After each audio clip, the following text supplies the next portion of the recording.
ನಮಸ್ಕಾರ ಸ್ನೇಹಿತರೆ. ನಿಮ್ಮ ರಾಶಿ ನಿಮ್ಮ ಜೀವನದ ಬಗ್ಗೆ ಏನನ್ನು ಹೇಳಬಹುದು ಎಂದು ನೀವು ಎಂದಾದರೂ ಯೋಚಿಸಿದ್ದೀರಾ? ಯಾಕೆ ಕೆಲವರು ಬೇಗ ಯಶಸ್ಸನ್ನು ಕಾಣುತ್ತಾರೆ? ಯಾಕೆ ಕೆಲವರು ಹಣ ಸುಲಭವಾಗಿ ಮಾಡುತ್ತಾರೆ? ಹಾಗೆ ಯಾಕೆ ಕೆಲವರು ಎಲ್ಲರಿಗೂ ಇಷ್ಟವಾಗುತ್ತಾರೆ? ಆದರೆ ಕೆಲವರು ಎಷ್ಟೇ ಒಳ್ಳೆಯದನ್ನು ಮಾಡಿದರೂ ತಪ್ಪಾಗಿ ಅರ್ಥೈಸಿಕೊಳ್ಳುತ್ತಾರೆ ಎಂದು ಎಂದಾದರೂ ಯೋಚಿಸಿದ್ದೀರಾ? ಜ್ಯೋತಿಷ್ಯದ ಸಂಪ್ರದಾಯದಲ್ಲಿ ರಾಶಿಗಳ ವ್ಯಕ್ತಿತ್ವದ ಬಗ್ಗೆ ಹಲವು ನಂಬಿಕೆಗಳು ಮತ್ತು ವಿವರಣೆಗಳನ್ನು ನೀಡಿದ್ದಾರೆ. ಇಂದಿನ ವಿಡಿಯೋದಲ್ಲಿ ನಾವು 12 ರಾಶಿಗಳ ಸಾಮಾನ್ಯ ವ್ಯಕ್ತಿತ್ವದ ಲಕ್ಷಣಗಳ ಬಗ್ಗೆ ತಿಳಿದುಕೊಳ್ಳೋಣ. ನಿಮ್ಮ ರಾಶಿಯ ವಿವರಣೆ ನಿಮಗೆ ಎಷ್ಟು ಹೊಂದುತ್ತದೆ ಎನ್ನುವುದನ್ನು ಕಮೆಂಟ್ ಮಾಡಿ ತಿಳಿಸಿ. ಒಂದು ಸಣ್ಣ ಚಾಲೆಂಜ್: ಈ ವಿಡಿಯೋದಲ್ಲಿ ನಿಮ್ಮ ರಾಶಿಯ ಬಗ್ಗೆ ಹೇಳುವ ವಿಷಯಗಳು ನಿಮಗೆ ಎಷ್ಟು ಹೊಂದುತ್ತದೆ ಎನ್ನುವುದನ್ನು ಗಮನಿಸಿ. ಕೊನೆಯದಲ್ಲಿ 10ಕ್ಕೆ ನೀವು ಎಷ್ಟು ಅಂಕವನ್ನು ಕೊಡುತ್ತೀರಾ ಎನ್ನುವುದನ್ನು ಕಮೆಂಟ್ ಮಾಡಿ ತಿಳಿಸಿಕೊಳ್ಳಿ. ನೋಡೋಣ ಯಾವ ರಾಶಿ ಹೆಚ್ಚು ಕಮೆಂಟ್ನನ್ನು ಮಾಡುತ್ತೆ ಎಂದು. ಇನ್ನು ಮೊದಲನೆಯ ರಾಶಿ ಮೇಷರಾಶಿ. ಮೇಷರಾಶಿಯವರು ಸಾಮಾನ್ಯವಾಗಿ ಧೈರ್ಯಶಾಲಿಗಳು ಎಂದು ಜ್ಯೋತಿಷ್ಯದ ಸಂಪ್ರದಾಯದಲ್ಲಿ ಹೇಳಲಾಗುತ್ತದೆ. ಹೊಸ ಕೆಲಸಗಳನ್ನು ಆರಂಭಿಸಲು ಇಷ್ಟಪಡುತ್ತಾರೆ. ಸವಾಲುಗಳನ್ನು ಎದುರಿಸಲು ಎಂದು ಇವರು ಹಿಂಜರಿಯುವುದಿಲ್ಲ.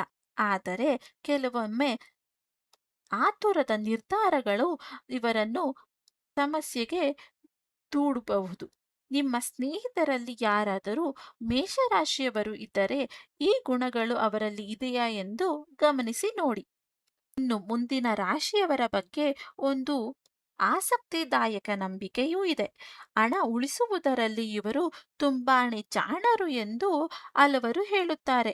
ಅದು ಯಾವ ರಾಶಿ ಗೊತ್ತಾ? ಇನ್ನು ಎರಡನೆಯದು ವೃಷಭ ರಾಶಿ. ವೃಷಭ ರಾಶಿಯವರು ಶಾಂತ ಸ್ವಭಾವದವರು. ಕುಟುಂಬಕ್ಕೆ ಹೆಚ್ಚು ಮಹತ್ವವನ್ನು ಕೊಡುತ್ತಾರೆ. ಕೆಲಸವನ್ನು ನಿಧಾನವಾಗಿ ಆದರೆ ಜವಾಬ್ದಾರಿಯಿಂದ ಮುಗಿಸುವ ಗುಣ ಹೊಂದಿದವರು ಎಂದು ಜ್ಯೋತಿಷ್ಯದಲ್ಲಿ ಹೇಳಲಾಗುತ್ತದೆ. ಇನ್ನು ಮೂರನೆಯ ರಾಶಿ ಮಿಥುನ ರಾಶಿ. ಇನ್ನು ಈ ರಾಶಿಯವರಿಗೆ ಮಾತನಾಡುವ ಕಲೆ ಇವರಿಗೆ ಲಾಭವಾಗಿರುತ್ತದೆ. ಯಾಕೆಂದರೆ ಮಾತಿನಲ್ಲೇ ಎಲ್ಲವನ್ನು ಗೆಲ್ಲುವ ರಾಶಿಯವರಿವರು. ಹೊಸ ಸ್ನೇಹಿತರನ್ನು ಮಾಡಿಕೊಳ್ಳಲು ಇಷ್ಟಪಡುತ್ತಾರೆ. ಹೊಸ ವಿಷಯಗಳನ್ನು ಕಲಿಯಲು ಆಸಕ್ತಿ ಹೆಚ್ಚಾಗಿರಬಹುದು. ಇಲ್ಲಿಯವರೆಗಿನ ನಿಮ್ಮ ರಾಶಿಯ ವಿವರಣೆ ನಿಮಗೆ ಹೊಂದಿದೆಯೇ? ಹೊಂದಿದ್ದರೆ ಕಮೆಂಟ್ನಲ್ಲಿ 100% ಸರಿ ಎಂದು ಬರೆಯಿರಿ. ಇನ್ನು ನೆಕ್ಸ್ಟ್ ರಾಶಿ ಬಂದು ಕಟಕ ರಾಶಿ. ಈ ಕಟಕ ರಾಶಿಯವರು ಕುಟುಂಬದ ಬಗ್ಗೆ ಹೆಚ್ಚು ಕಾಳಜಿಯನ್ನು ವಹಿಸುವಂತ ರಾಶಿಯವರಾಗಿರುತ್ತಾರೆ. ಇವರು ಭಾವನಾತ್ಮಕವಾಗಿ ಆಳವಾಗಿ ಸಂಬಂಧವನ್ನು ಬೆಳೆಸಲು ಪ್ರಯತ್ನಿಸುತ್ತಾರೆ. ಹಾಗೆ ಮೃದು ಮನಸ್ಸನ್ನವರು ಇವರಾಗಿರುತ್ತಾರೆ. ಇನ್ನು ಸಿಂಹ ರಾಶಿಯವರು. ಸಿಂಹ ರಾಶಿ ಎಂದರೇನೆ ನಾಯಕತ್ವದ ಗುಣಗಳು. ಇವರಲ್ಲಿ ನಾಯಕತ್ವದ ಗುಣಗಳು ಎಲ್ಲ ರಾಶಿಯವರಿಗಿಂತ ಹೆಚ್ಚಾಗಿ ಗಮನಿಸಬಹುದು. ಎಲ್ಲರ ಗಮನ ಇವರ ಕಡೆ ಸುಲಭವಾಗಿ ಸೆಳೆಯುವಂತ ಗುಣದವರು. ಇವರು ತಮ್ಮ ಪಾಡಿಗೆ ತಾವು ಇದ್ದರೂ ಎಲ್ಲರೂ ಸುಲಭವಾಗಿ ಇವರನ್ನು ಗಮನಿಸುತ್ತಾರೆ. ಆತ್ಮವಿಶ್ವಾಸ ಇರುವಂತ ಪ್ರಮುಖ ಶಕ್ತಿಯಾಗಿರಬಹುದು. ಎಂದರೆ ಸಿಂಹರಾಶಿಯವರಿಗೆ ಆತ್ಮವಿಶ್ವಾಸವು ಅತಿ ಹೆಚ್ಚಾಗಿ ಕಂಡುಬರಬಹುದು. ಸರಿ ಎಂದರೆ ಕಮೆಂಟ್ ಅನ್ನು ಮಾಡಿ. ಇನ್ನು ವಿಡಿಯೋ ಮುಗಿದಿಲ್ಲ. ಕೊನೆಯ 3 ರಾಶಿಗಳಲ್ಲಿ ಒಂದು ರಾಶಿಯ ಬಗ್ಗೆ ಜನರು ಹೆಚ್ಚಾಗಿ ತಪ್ಪಾಗಿ ಅರ್ಥ ಮಾಡಿಕೊಳ್ಳುವರು ಎಂದು ವಿಷಯವನ್ನು ಹೇಳಲಿದ್ದೇನೆ.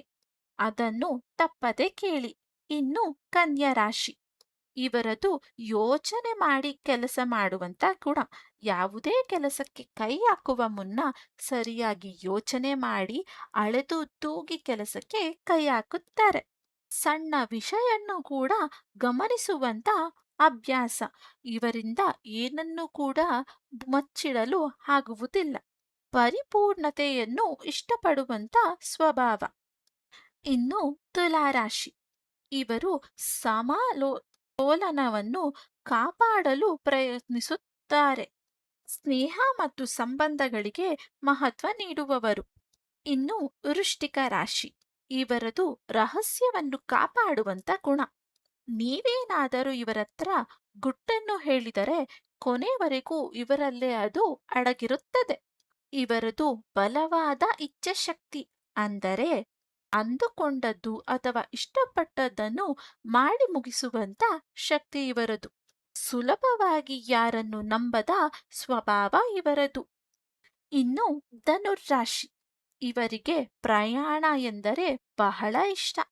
ಇವರು ಸ್ವಾತಂತ್ರ್ಯವಾಗಿ ಬದುಕಲು ಇಷ್ಟಪಡುತ್ತಾರೆ. ಜೀವನದ ಪ್ರತಿ ಕ್ಷಣದಲ್ಲೂ ಅದಕ್ಕಾಗಿ ಹೋರಾಡುತ್ತಾರೆ. ಇವರದು ಹೊಸ ಅನುಭವಗಳನ್ನು ಹುಡುಕುವಂತ ಮನೋಭಾವವಾಗಿರುತ್ತದೆ. ಇನ್ನು ಮಕರ ರಾಶಿ, ಇವರು ಕಠಿಣ ಪರಿಶ್ರಮದಲ್ಲಿ ಜೀವನವನ್ನು ಸಾಗಿಸುವವರು. ಇವರ ಜೀವನದಲ್ಲಿ ಜವಾಬ್ದಾರಿಗಳೇ ಜಾಸ್ತಿಯಾಗಿರುತ್ತದೆ. ಇವರು ಗುರಿ ಎತ್ತರ ನಿರಂತರ ಪ್ರಯಾಣವನ್ನು ಮಾಡುತ್ತಾರೆ. ಹೊಸದನ್ನು ಕಲಿಯಲು ಮತ್ತು ಮಾಡಲು ಪ್ರಯತ್ನಿಸುತ್ತಾರೆ. ಎಲ್ಲರನ್ನು ಸುಲಭವಾಗಿ ನಂಬುವಂತ ಗುಣ ಇವರದು.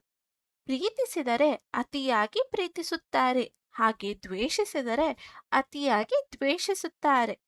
ಇನ್ನು ಕುಂಭರಾಶಿ, ಇವರದ್ದು ಸದಾ ಹೊಸ ಆಲೋಚನೆಗಳ ದಿನವಾಗೇ ಇರುತ್ತದೆ. ಸ್ವಜನಶೀಲತೆ ಇವರಲ್ಲಿ ಹೆಚ್ಚಾಗಿ ಕಾಣಬಹುದು. ಹಾಗೆ ಸಮಾಜದ ಬಗ್ಗೆ ಕಾಳಜಿ ಕೂಡ ಇರುತ್ತದೆ. ಇನ್ನು ಕೊನೆಯ ರಾಶಿ ಮೀನರಾಶಿ, ಇವರದು ಕನಸು ಕಾಣುವಂತ ಸ್ವಭಾವ. ಇನ್ನು ಸ್ವಜನಾತ್ಮಕತೆ ಇವರಲ್ಲೂ ಕೂಡ ಹೆಚ್ಚಾಗಿ ಕಂಡುಬರುತ್ತದೆ. ಇತರರ ಭಾವನೆಯನ್ನು ಅತಿಯಾಗಿ ಅರ್ಥ ಮಾಡಿಕೊಳ್ಳುವ ಗುಣ ಇವರಲ್ಲಿ ಇರುತ್ತದೆ. ಇಂದು ಸ್ನೇಹಿತರೆ ಗಮನಿಸಿ, ಒಂದು ರಾಶಿಯಲ್ಲಿ ಹುಟ್ಟಿದವರು ಎಲ್ಲರೂ ಒಂದೇ ರೀತಿಯಲ್ಲಿ ಇರಬೇಕೆಂತೇನಿಲ್ಲ. ವ್ಯಕ್ತಿತ್ವದ ಮೇಲೆ ಕುಟುಂಬ, ಪರಿಸರ, ಶಿಕ್ಷಣ ಮತ್ತು ವೈಯಕ್ತಿಕ ಅನುಭವಗಳು ಕೂಡ ಪ್ರಭಾವ ಬೀರುತ್ತವೆ. ಇದೇ ಕಾರಣಕ್ಕೆ ಜ್ಯೋತಿಷ್ಯದಲ್ಲಿ ಹೇಳುವ ಸಾಮಾನ್ಯ ವಿವರಣೆಗಳು ಪ್ರತಿಯೊಬ್ಬರಿಗೂ ಒಂದೇ ರೀತಿಯಲ್ಲಿ ಅನುಭವಿಸಬೇಕೆಂದೇನಿಲ್ಲ. ಈಗ ನಿಮ್ಮ ಸರದಿ. ನಿಮ್ಮ ರಾಶಿ ಯಾವುದು?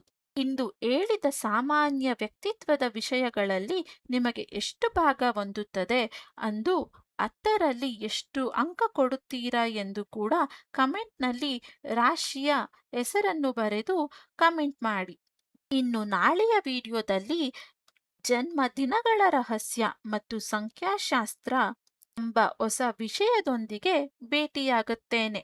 ಈ ರೀತಿಯ ದೈನಂದಿನ ಜ್ಯೋತಿಷ್ಯವು, ರಾಶಿ ಭವಿಷ್ಯ ಮತ್ತು ಆಧ್ಯಾತ್ಮಿಕ ಮಾಹಿತಿಗಳು ನಮ್ಮ ಚಾನೆಲ್ನಲ್ಲಿ ನಿಮಗೆ ಸಿಗುತ್ತದೆ. ಆದ್ದರಿಂದ ಸಬ್ಸ್ಕ್ರೈಬ್ ಮಾಡೋದನ್ನು ಮರೆಯಬೇಡಿ. ಧನ್ಯವಾದ.